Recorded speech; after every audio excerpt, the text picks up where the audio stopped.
Vamos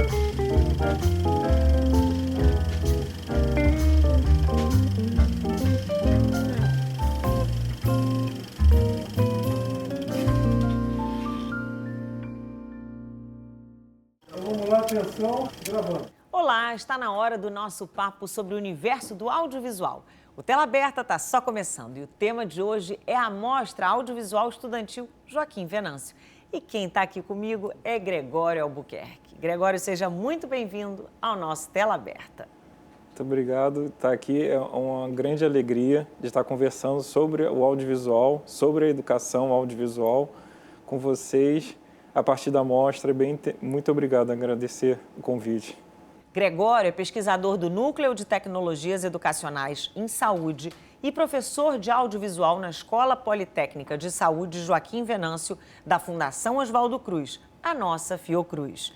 Ele também coordena a Mostra Audiovisual Estudantil Joaquim Venâncio. A Mostra Joaquim Venâncio é uma iniciativa que dá espaço e visibilidade à produção das escolas, alunos e professores. Gregório, é muito bom ter você aqui com a gente hoje no Tela Aberta. Fala pra gente um pouco sobre a Mostra Audiovisual. Quando que ela acontece, quando que ela surgiu e como é que faz para poder participar da mostra? Então, a mostra surge em 2011 como uma consequência da criação da disciplina de audiovisual. O que seria isso? Dentro do currículo da Escola Politécnica de Saúde Joaquim Venâncio, você tem uma formação artística que o aluno pode optar por artes plásticas, artes visuais, quer dizer, artes visuais, teatro, música e a criação do audiovisual. Por que a criação do audiovisual? Naquele momento, em 2008, os alunos estavam tendo uma necessidade muito grande de produzir audiovisual nas disciplinas, né, em outras disciplinas. Em vez de uma apresentação, você tinha um vídeo, então os alunos estavam querendo produzir muito vídeo. Aí eu fiz assim, vamos propor uma disciplina dentro dessa parte artística que discuta isso, né? Que discuta essa formação audiovisual do aluno. Então, eu criei em 2008 essa disciplina. Tá, então tem a disciplina, mas vai ser exibido aonde os vídeos? Claro. Aí a gente pensou na criação dessa mostra, um pouco interna. Só que a gente pensa muito, né? O professor, a gente pensa pequeno, mas a gente pensa muito grande, né? A gente pensa muito grande e executa pequeno. Mas o que a gente fez? Vamos fazer uma amostra para os vídeos da disciplina. Não, vamos fazer uma amostra para os vídeos da disciplina e para os outros vídeos de outras escolas. Não, agora de outras escolas do Brasil. Não, agora de outras escolas do mundo, né? Então, a gente foi crescendo na própria primeira amostra. E na primeira amostra, a gente teve um debate com o diretor Eduardo Coutinho, porque uma das propostas da amostra, dentro da programação da amostra, é uma exibição de um longa-metragem com debate com o diretor, diretora ou com alguém da equipe técnica. E na primeira amostra foi Eduardo Coutinho. Então, a partir de 2011 até 2019, que a gente teve que parar por causa da pandemia, a gente exibiu mais de 600 filmes de várias escolas, de vários lugares, de vários países, permitindo criar nessa amostra, né, a ideia da amostra inicial é criar um espaço de diálogo e de debate entre esses alunos produtores. Então, você tem um espaço que você vai conversar com o aluno produtor do Sul, com do Nordeste, com do Sudeste, com da Argentina, com da França, teve já da Espanha. Então, você consegue conversar com esses alunos produtores entre eles, tem uma conversa entre eles e entre os professores que estão aprendendo também a produzir vídeo, né, com eles. Quer dizer, você fez algo tão grande que a gente está até aqui querendo saber qual é a diferença entre mostra e festival. A mostra, inicialmente, tem a ideia de ser só mostrar, né? O festival você tem oficinas, você tem uma certa competição entre eles, que pode dar troféu. Na mostra eu comecei a dar troféu também em 2019, mas um troféu não com sentido competitivo, porque para mim já selecionado já é uma competição, já é um troféu para eles, assim, estar lá na Fiocruz debatendo com eles, para mim isso já é suficientemente pedagógico. Mas eu comecei a perceber que outras mostras e outros festivais estavam começando a dar premiação e eu achei válido isso, porque é um reconhecimento do trabalho do aluno e do trabalho do professor. Então, em 2009, eu comecei a experimentar dar um troféu simbólico para o melhor vídeo de júri popular. Então, assim, comecei a pensar nisso. E o festival tem essa intenção já direta, a mostra só exibir, né? Seria isso. É essa a diferença básica, né? Agora, quais são as temáticas mais abordadas pelos alunos nas produções audiovisuais? Então, as temáticas mais abordadas é o cotidiano deles. Sexualidade, educação, né, em tempos de prova, família, sociedade, o futuro. É bom o dia a dia, né? O dia a dia. Exatamente pela idade deles, é isso que eles querem falar, né? Sim, eles estão precisando cada vez mais... Porque o audiovisual ele é fantástico, porque ele, ao mesmo tempo que ele cria aquela realidade, ele se apropria daquela realidade, o aluno se apropria daquela tecnologia, expressando através do audiovisual aquela sua realidade, ele consegue visualizar a sua realidade, né? É isso que é engraçado, porque tem muitos alunos de comunidades que gravam em comunidades e eles falam, não, mas essa é a minha comunidade, eu não tinha visto por esse lado. Então, assim, o audiovisual ele permite você olhar de uma forma diferente para a sua realidade, né? Você consegue ver, isso é interessante. Você consegue enxergar, às vezes, o que você não estava enxergando, né? Isso. O audiovisual, dentro do que eu ensino, eu falo que tem uma frase que eu sempre falo que eu defendi na minha tese, que é um aluno construído culturalmente e politicamente contestador. Porque também não adianta você reproduzir o que você está vendo sem contestar, ou pelo menos entender o que você está vendo. Então, quando você expressa isso no audiovisual, você tem que contestar também a sua realidade nesse audiovisual. Então, tem um certo tom político quando você produz o audiovisual com os alunos, que eu defendo, né? Que não é só você reproduzir o que você está vendo e consumindo. É muito engraçado que quando eu passo cineclube, eles falam assim, eu passo cineclube, sei lá, de vários lugares do mundo, França, para desconstruir um pouco do olhar, né, da padronização do olhar. Eu passei, contando uma história do cineclube, eu passei Melancolia, do Lars von Trier. Eu falei, vai dar um problema. Sabe qual foi o primeiro aluno que levantou a mão, muito indignado com o filme? Porque o filme, o meteoro destrói a Terra. Ok. Isso acontece. O aluno falou assim, isso é uma mentira, o filme. Eu falei, por que é uma mentira? Ele falou, porque se fosse verdade, os Estados Unidos ia salvar a gente. O exército americano ia salvar a gente. Então, aí eu falei assim, não, vamos desconstruir. Ele falou, não, todos os filmes são assim, que salvam de destruição da Terra, o americano salva a gente. Eu falei, não, vamos começar isso. Eu pensei que ia discutir uma questão melancólica sobre a situação, caiu para uma representação do aluno sobre todos os filmes de destruição de terra, o exército americano salva a gente. Então, assim, é uma educação que, ao mesmo tempo, você constrói uma realidade deles, representa a realidade deles, representa a subjetividade deles, e, ao mesmo tempo, você contesta isso dessa forma. Agora, Gregório, na sua opinião, como é que a produção de audiovisual na escola pode contribuir para a formação dos jovens? Fala pra gente. Ele pode contribuir de uma forma que entender que o audiovisual é uma linguagem.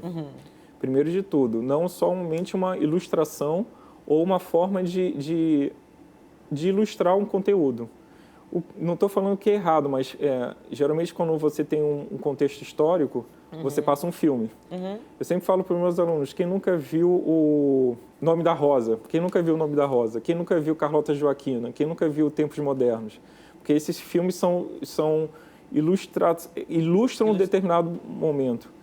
Mas você entender que aquele é um filme produzido por pessoas em determinado momento e que é um filme. Como eu falei com os garotos, pode ser uma mentira, de alguma forma, né? Mas você tem que entender o audiovisual como linguagem, não somente como ilustração e como produção de conhecimento. É isso que eu defendo muito. Não como tapa-buraco. O professor não veio, vamos botar um filme. Tá, você pode botar um filme, mas você tem que entender que não é um tapa-buraco, porque aquilo ali é uma produção de conhecimento. Eu sempre falo... É uma matéria. É uma matéria. É uma matéria que produz conhecimento de uma forma que representa a sua subjetividade. O que eu falo disso? Assim, não é um tapa-buraco, né? Não pode ser um tapa-buraco no sentido meramente de entretenimento. Pode ser também, né? E eu falo muito assim, professor, como a gente vai passar o nome da rosa? Ele vai ter que ver o quê? Aí faz uma lista, faz um papel, aluno, vê isso aqui, vê as cores, vê... Não, gente, deixa o aluno ver, depois você vai dialogar com ele o que ele viu. Não vai mostrar o que ele tem que ver. Você não vai cobrar antes. Não vai cobrar antes o que ele tem que ver. Então aqui olhe para cá, não olhe para cá. Não, deixa ele olhar para onde ele quiser. Igual esse aluno nesse cineclube. Ele se incomodou porque não é um filme que o exército americano vai salvar. Uhum. Eu achei que a discussão da melancolia e não disso, mas ele viu isso. Se eu tivesse falado assim, veja a situação psicológica da atriz principal, ele ia ver a melancolia. Ele ia ver o que eu queria discutir. Mas ele viu outra coisa, a partir da cultura dele, do que ele consome. Então, eu sempre falo isso, assim, o que é pedagógico com filme? Ver o filme. Ver o filme e a gente dialoga. Cada um vê do seu... Vê de alguma forma a partir da sua cultura. Eu falo com o aluno que, em um plano, você consegue colocar toda a sua história de vida. Porque você enquadra esse aqui, você não enquadra esse aqui. Porque você, quando eu produzo com eles, a gente sempre faz uma decupagem de cada cena do roteiro. Sim. Aí a gente tira foto e entende por que tirou a foto desse jeito. Isso é pedagógico no audiovisual. Agora, tirar foto porque essa é a foto que é a mais vista ou é a que é o mais padronizado, não. A gente tem que entender por que você selecionou esse e não esse. E dessa forma, em close ou usando essa luz, aí a gente dialoga a partir do que eles estão vendo. Eu acho que isso que é o bacana, né? Agora, a Mostra Joaquim Venâncio recebe inscrições de vários países, certo? Como é que tem sido esse intercâmbio entre realidades completamente diferentes, né? Ou bastante diferentes? É interessante que o cinema ele proporciona isso, né? Ele já proporciona você ter acesso a uma cultura indiana, coreana, francesa, estando aqui. Isso é bem interessante. Só que, ao mesmo tempo, quando você abre para outros lugares do mundo para dialogar com a gente, você tem acesso a quem produziu aqueles vídeos dos alunos e criar um diálogo com eles. Estava falando, esse ano a gente vai criar, dentro da mostra audiovisual, a mostra Entre Linguagens. O que seria isso? A gente fez uma parceria com a professora de espanhol e a professora de inglês, e elas vão utilizar os vídeos que vão ser enviados nas salas de aula, e a gente vai abrir reuniões online com esses alunos produtores. A gente já está marcando com a Argentina para a gente criar esse vínculo até uma produção coletiva para ser exibida na mostra. Então, a professora até fala assim, é interessante que eles pegam até o sotaque, como que fala o espanhol e a cultura deles. Eu acho que isso que é impressionante. A gente estava batendo esse papo aqui, né? Como é que é bom eles pegarem de ouvido, né? O sotaque, a língua, né? Isso. Toda a cultura, né, que eu falo, essa formação audiovisual tem a questão da cultura bem forte. A cultura e a questão da linguagem. É verdade. Agora, você se lembra de alguma situação, produção ou momento que foi mais marcante nesse tempo todo da existência da mostra? A mostra, para mim, a primeira mostra, para mim, foi fantástica, que é aquela coisa que você não sabe o que está acontecendo, a gente está fazendo, porque a gente ama o que está fazendo, né, como professor, e está presente o Eduardo Coutinho. Foi fenomenal, assim, para mim, porque ele é um meu horizonte nessa questão da linguagem do documentário, dessa relação do audiovisual com a realidade. Então, para mim, foi fantástico ter ele ali. Claro que os outros também foram bem interessantes. Tá aqui, por exemplo, todo profissional, né? A gente, como professor, a gente não tem tanta dimensão de que precisa de tanta gente, mas a gente dialoga com os alunos que o audiovisual é uma produção coletiva. Eu falo com eles. Numa apresentação de trabalho de escola, você lê o capítulo 1, eu leio o capítulo 2, ele lê o capítulo 3. A gente chega, apresenta o capítulo 1, 2 e 3, e a gente ninguém leu o livro todo. Mas no audiovisual... É todo mundo junto. Se todos não souberem o roteiro e cada um fazer sua função certinho, você não consegue produzir o filme, o vídeo. Eu sempre falo isso com eles. o ator principal está com problema, não estou a fim de gravar hoje, a gente não vai ter filme. Então, assim, você saber que você produz roteiro, então você consegue, você escreve muito bem, então você vai fazer roteiro. Você tem um diálogo muito com a fotografia, então você vai fazer fotografia. Você sabe aonde o aluno que se destaca mais em determinado tipo de coisa. E todos têm que saber tudo. Tem que saber o livro todo. Isso que eu falo com muitos professores lá que trabalham de audiovisual e coletivo não no sentido fragmentado assim, capítulo 1, capítulo 2, capítulo 3. Sim, todo mundo tem que ler o filme todo e tem que comprar a ideia. Se não comprar a ideia, a gente não vai ter o vídeo do aluno. A ideia não anda. Não anda. Olha só, Gregório, o nosso papo tá bom demais, mas chegou a hora de um break rapidinho e a gente volta já já. Não saia daí.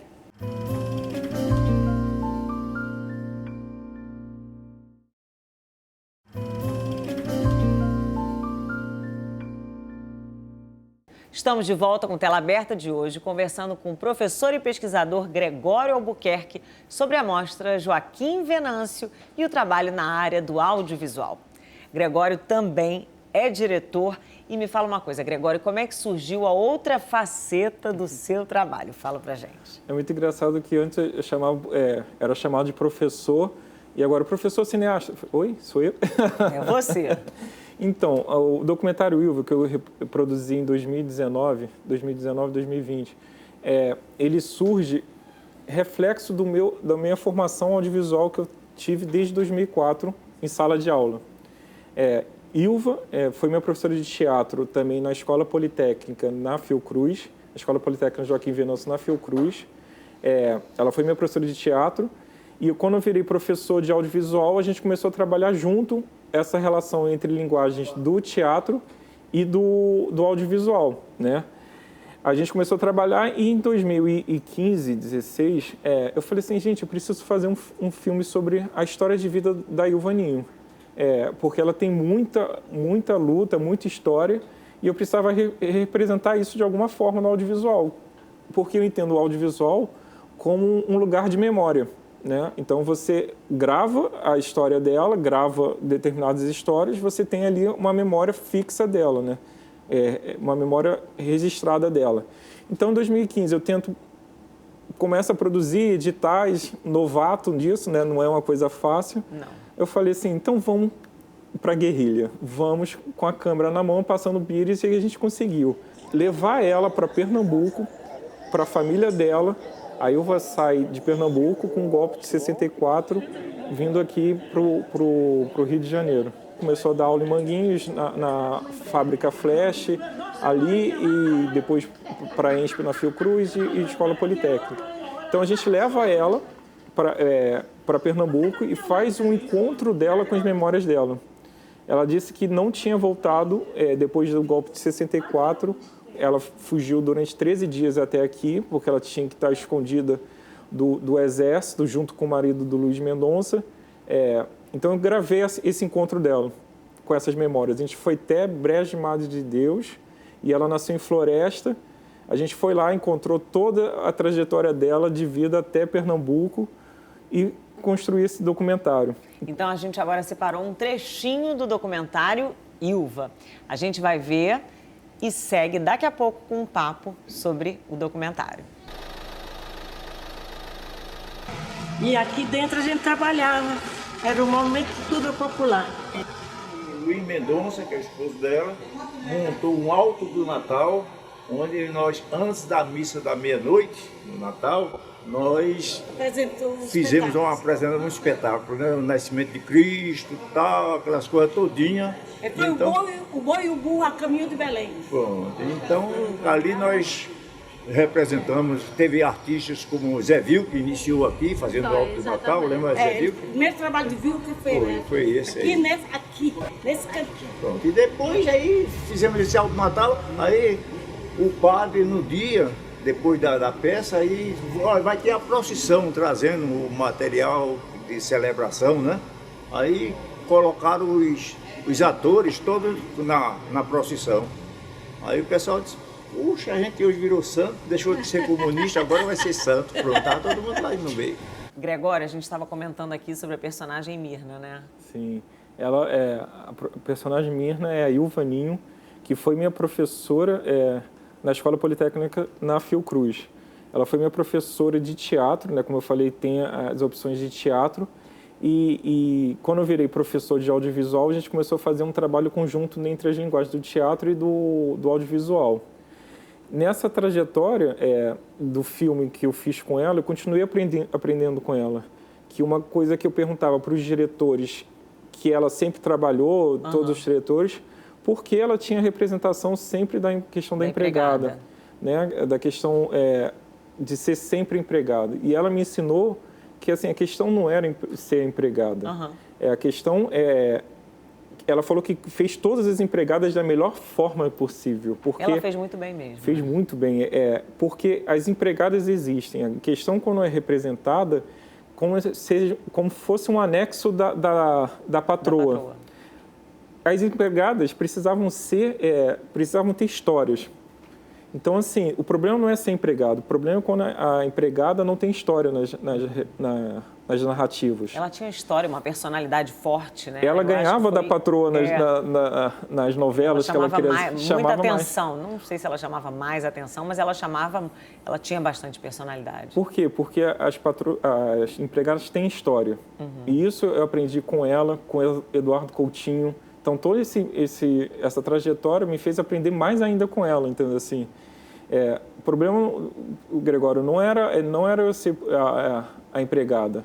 Eu dei o melhor de si em ser a empregada, porque não é um papel em anexo, né? baixo. Ela chamava muito, quando ela falava Mirna, né? É um papel que tem que ser o melhor, e ela fazia isso. E eu aprendi muito com isso, assim. O problema não é um papel secundário. A empregada um papel que marque, né? A empregada tem história, e isso é fundamental. Eu aprendi fenomenalmente assim, com ela nesse contato na direção, que a gente começou a entrevistar os diretores que trabalhavam com ela, tentando dialogar o porquê disso, né? Assim, porquê dessa questão de colocar ela sempre nesse papel. E ela falou, não, tá tudo bem, tá nesse papel. Eu vou fazer o meu melhor nesse papel, porque as empregadas precisam disso. Precisam mostrar que tem histórias, não sendo anexo só da patroa. E isso, assim, para mim foi sempre aprendendo com Ilva.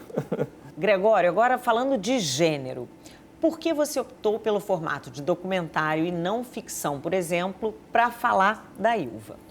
Eu falo que esse documentário acontece desde os meus 13 anos, quando eu entro na escola e sou aluno dela.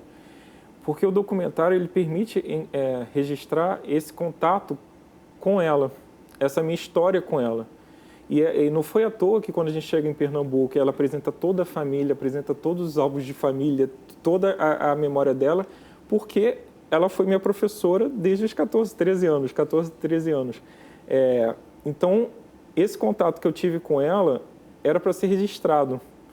E eu tentei trazer no documentário essa compaixão que eu tenho com ela, essa admiração de ser minha professora, de ter participado no diálogo entre os professores, né? Quando você vira professor, mas ela sempre foi minha professora de audiovisual, e com ela produzindo ali o teatro junto com o audiovisual, mas ao mesmo tempo é minha vivência desde os meus 13, 14 anos com ela.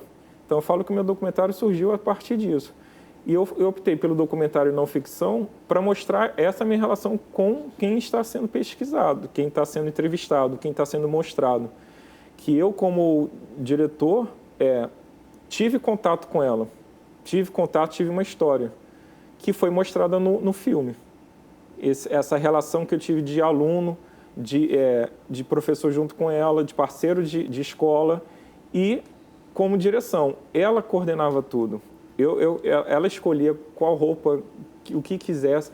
Ela tinha um caderninho assim, agora a gente vai aqui, agora a gente vai aqui, agora a gente vai aqui. Eu não me lembro não, mas meu irmão lembra. O irmão levava a gente para todos os lugares, para o MCP, para isso. Ela coordenava, porque ela sempre foi assim. Organizada e cuidava de tudo. Na escola politécnica, ela era atriz famosa. Ela fazia todos os nossos figurinos. Ela ficava a noite toda costurando os figurinos. ela tem um teatro ali na Lapa, ela estava fazendo obra, ela saía da escola para fazer comida para os pedreiros de lá. Então, assim, a Ilva, ela é muito forte, ela é muito solidária, ela compartilha. Então, uma atriz famosa fazendo figurino para os alunos dela e comida para os pedreiros. Eu acho isso, assim, uma representação muito grande de uma mulher guerreira e que mereceu esse documentário. Se mereceu. Agora, como pesquisador, você acredita que as novas tecnologias têm influenciado a produção audiovisual estudantil? De que forma? Tem influenciado muito, porque tem um barateamento de celulares, de câmeras, e os alunos começam a ter um fetiche pela técnica. O que seria isso? Professor, vamos fazer um filme com drone? Não, vamos fazer um filme que precise de drone. Porque aí você cria essa relação de dependência da técnica, que os alunos começam a querer mais a fazer um filme com drone, fazer uma câmera 360, fazer uma câmera que não sei o que, sei que ela... Não, você tem que ter a narrativa primeiro, você tem que ter a história primeiro, para depois entender o que você precisa da técnica, da tecnologia para fazer isso. Mas, ao mesmo tempo, você consegue... eu tenho uma aluna que eu estou orientando que consegue fazer uma animação no celular com o dedo. É inacreditável. Olha, não é da minha época isso, assim. É bem interessante que a tecnologia... Temos que aprender com eles. A gente tem que aprender com isso, assim, que eu ainda não consegui, mas que eu crio um espaço para ela utilizar essa tecnologia de uma forma crítica, como eu falei. Mas que a gente tem que saber usar, que eles já estão sabendo muito bem, principalmente depois da pandemia, que eles começaram a se comunicar através da imagem, né, daquele isolamento que você tinha, que a sua relação, interação humana era através da imagem do computador, da câmera.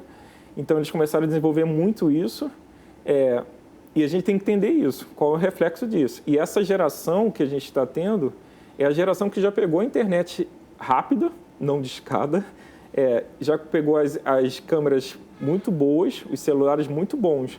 Então, eles estão produzindo muito mais rápido. A gente com facilidade, né? Com facilidade absurda, assim. Esses alunos vêm de uma geração muito já atual. Eles estão lá na frente. Estão lá na frente. Agora, então, você acha que essa onda de youtubers, streamers, tiktokers é uma moda passageira ou essas plataformas oferecem novas possibilidades do mercado do audiovisual?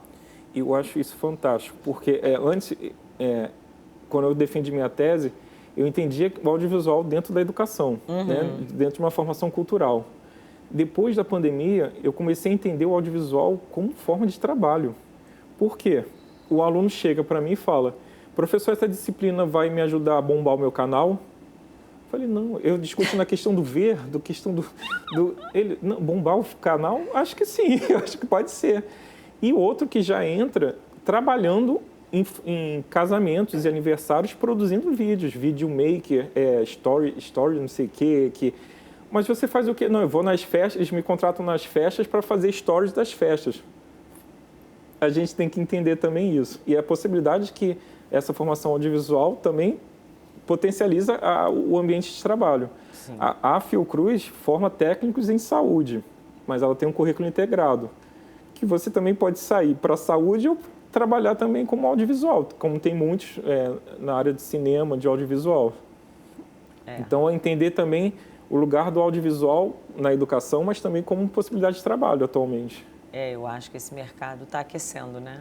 É engraçado que essa menina falou assim, mas você faz o quê? Só para entender ela. Não, vou para as festas e fico fazendo story. Eu falei, mas... Tá, mas aí você faz... E aí? Aí ela, eu fico fazendo stories. Só stories e ganho por isso. Eu falei, ótimo, tá ganhando, tá ótimo. Então é isso. Então, assim, essa possibilidade também existe. Aumentar o número de canais, de visualizações de canais. Mas aí, a discussão que eu trago com eles nessa relação com o trabalho é entender se vocês estão produzindo imagens padrões, que vão dar mais likes, porque vão dar mais dinheiro, ou que vocês estão construindo também uma representação da sua subjetividade, entendendo ali como um processo social ali que está acontecendo. Então, dialogo também com eles com isso. Mas não, que todo mundo tem que pagar boleto, né? Tem que ter o trabalho. Então, é isso. Gregório, eu acho que é a nova tecnologia que veio para ficar e a gente tem que ir com tudo e seguir. Com certeza. Abrindo a cabeça, não é verdade? O bom do professor do audiovisual é falar que não sei. Aí meu aluno sabe editar, então deixa ele editar. Então o bom do professor audiovisual é falar que não sabe. Então não sabe mexer na tecnologia, deixa que os alunos sabem. É verdade. Obrigada, Gregório, pela sua presença aqui e obrigada a você que nos acompanhou até agora. O Tela Aberta de hoje fica por aqui, mas na semana que vem tem mais. Até lá. Tchau, tchau.